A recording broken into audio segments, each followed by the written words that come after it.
একটি ছোট্ট গ্রামে জন্মেছিল অর্ণব, যে ছিল খুব আগ্রহী ও পরিশ্রমী। স্কুলের পড়াশোনার পাশাপাশি সে গ্রামের কৃষিকাজে বাবার সাহায্য করত। তার মনে ছিল বড় স্বপ্ন, নিজের গ্রামকে উন্নত করা।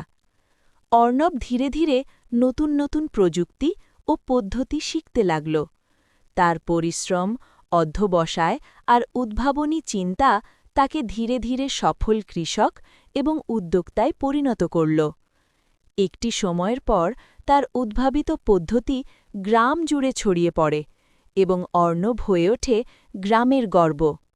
তার এই যাত্রা শুধু তার নিজের জন্য নয়, পুরো গ্রামের জন্যও এক নতুন দিগন্ত খুলে দেয়।